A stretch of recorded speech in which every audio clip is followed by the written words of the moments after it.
Kwa hivyo mimi namwambia gavana wa hapa Bwana Nasil, utoe Miguu kwa gunia. Uweke vijana wafungue mitaro maji iweze kutembea. Namba 2, mimi nataka niongee na magavana. Hii shida iko ni ya serikali kuu na serikali ya kaunti. Na tutaki gavana atuachie sisi peke yake. Tunapoongea leo, gavana wa Wajia, wa Mandera na wa Garissa wamenunua chakula na madawa.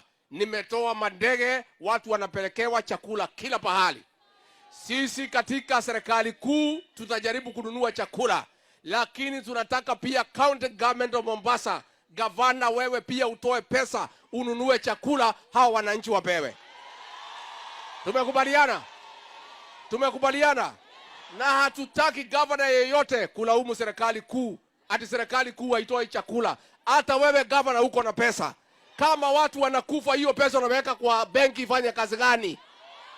Pesa yote saa hii, kila gavana katika Kenya, pahali watu wameathirika, wasimamishe kazi zote, wanunulie watu chakula na blanketi na madawa. Hii shida ikikwisha, tutarudi kwa mambo ya maendeleo. Tumekubaliana? Kwa sababu hata tukifanya maendeleo, watu wakikufa, unafanyia nani maendeleo?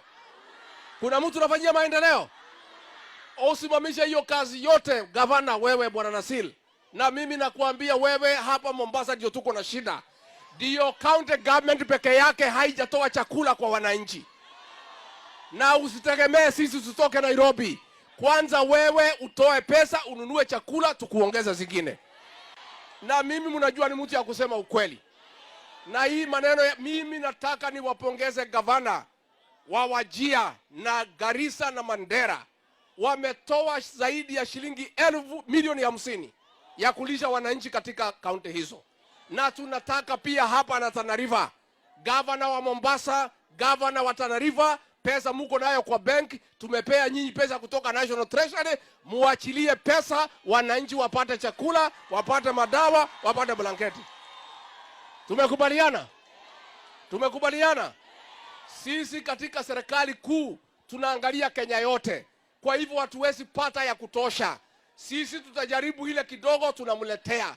Lakini mwenye kufanya kazi ya kuchunga raia ni gavana, kwa sababu wako na pesa. Na sisi katika National Treasury tumewachilia pesa kwa gavana. Zaidi ya shilingi bilioni 10 iko pale. Na tunataka wananchi walishwe na wachungwe mambo yao.